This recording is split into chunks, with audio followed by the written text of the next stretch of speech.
Bonjour à tous. Alors je ne sais pas si vous avez vu la première vidéo sur les visites à faire à Bangkok. Je vous mettrai le lien si vous voulez la voir. Alors là on va passer à la deuxième journée. Alors pour cette deuxième journée, on va visiter avec le BTS. Alors le BTS c'est le métro aérien. Et on va utiliser plus précisément la ligne Silom. Alors le point de départ de cette deuxième journée, c'est le Wat Yanawa. Alors pour venir à ce temple, il y a deux possibilités. Soit vous venez avec le Chao Phraya Express, c'est le bateau qui sert pour visiter Bangkok ou se déplacer dans Bangkok sur le fleuve Chao Phraya, à la station Satorn. Ou alors vous prenez le BTS, ligne Silom, et cette station Sapan Taksin. Dans les deux cas, vous mettrez à peu près 5 minutes à pied pour aller jusqu'au temple.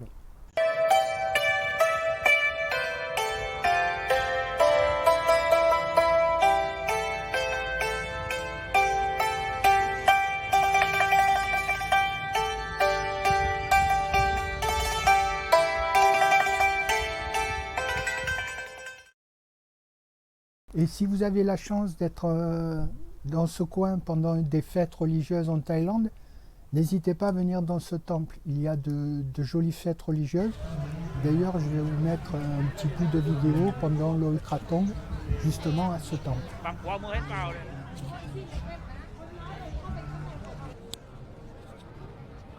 Ouais, c'est le temple en forme de bateau.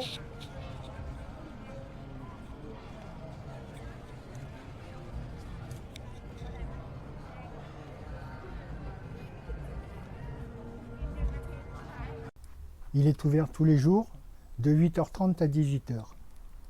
Donc après cette visite à ce joli temple, vous allez retourner à la station Sapan Taksin et vous allez prendre le BTS, toujours ligne Silom, pour aller à la station Chongnongsi. Et à cette station, vous allez marcher à peu près 300 mètres et vous allez visiter le Nakhon PowerPoint. Alors c'est un building de 134 mètres de haut, je crois. Et en haut, il vous attend une jolie surprise. Alors la surprise, c'est une plateforme une plateforme transparente sur laquelle vous allez pouvoir marcher. Et vous allez avoir l'impression de marcher sur Bangkok. Si vous avez le vertige, abstenez-vous. Ma petite fille et ma fille y sont allées. Ma fille était très à l'aise, ma petite fille pas du tout. Bon, moi je me moque, mais franchement, je ne suis pas monté parce que justement, j'ai le vertige. Alors de ce gratte-ciel, vous verrez aussi, vous aurez une belle vue sur Bangkok à 360 degrés. Et il est ouvert de 10h à 19h. Par contre, il laisse monter les gens pour aller sur la plateforme jusqu'à 18h30.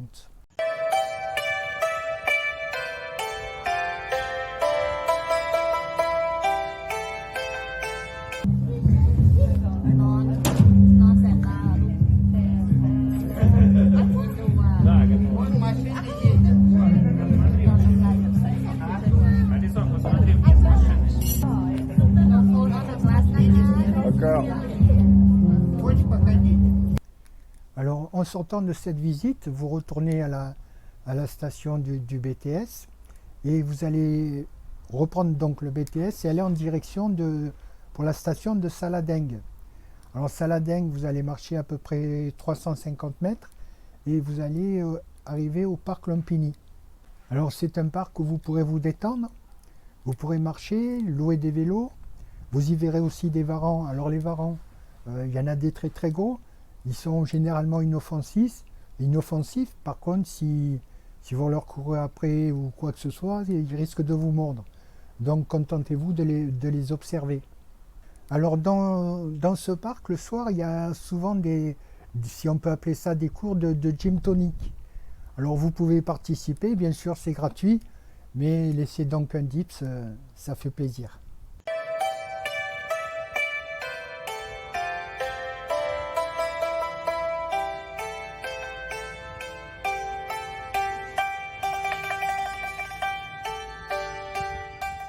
On amène droit au cri du cygne.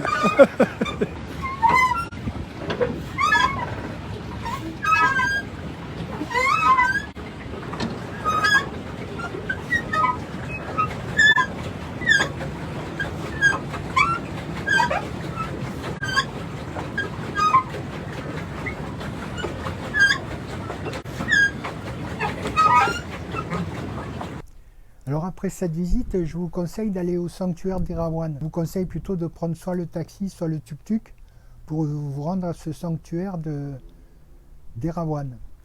Alors il faut savoir que ce sanctuaire d'Erawan est fréquenté par beaucoup de Thaïs. Hein.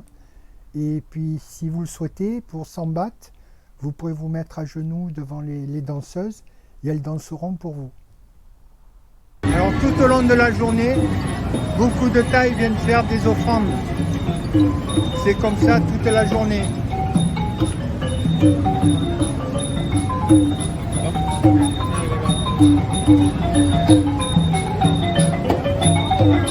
Et juste à côté, vous donnez 100 bahts et des danseuses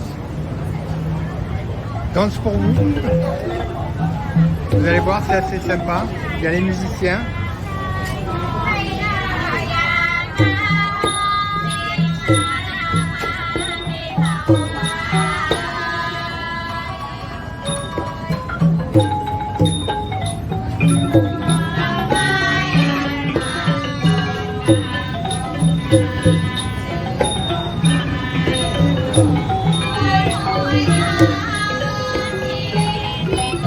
Alors depuis le sanctuaire d'Erawan, prenez encore le taxi ou le tuk-tuk pour vous rendre à la maison Jim Thompson. Alors c'est une maison qui est très célèbre.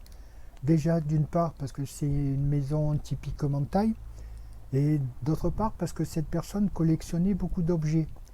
Donc vous allez pouvoir la visiter et si vous le souhaitez, vous pouvez avoir un guide français. Vous vous renseignez à l'accueil, ils vous diront à quelle heure la visite commence. C'est un endroit qu'il faut visiter, on apprend beaucoup de choses.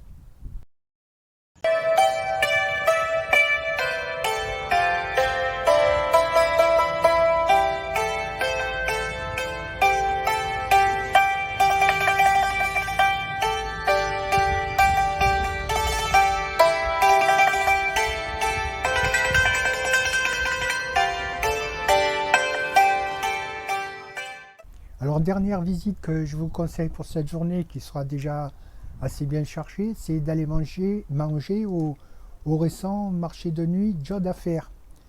Alors c'est un marché qui est très très propre, il y a beaucoup d'animations, vous y verrez aussi des voitures américaines, ce qui est assez surprenant pour un marché. On y mange bien à des prix raisonnables. Alors on peut y aller aussi avec le BTS, mais c'est compliqué, il faut prendre le BTS. Après, il faut changer, il faut prendre le métro.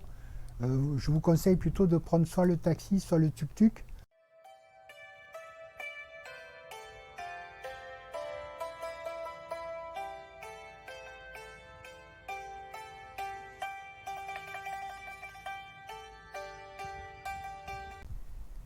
Voilà, je pense que cette journée sera bien chargée. Je vous dis à bientôt et je ferai une troisième vidéo pour continuer à visiter Bangkok. Par contre, ça sera le week-end. Et le week-end, il y a certains endroits où on ne peut y aller que le week-end. Allez, je vous souhaite une bonne continuation. Je vous dis à plus tard. Et abonnez-vous, ça motive.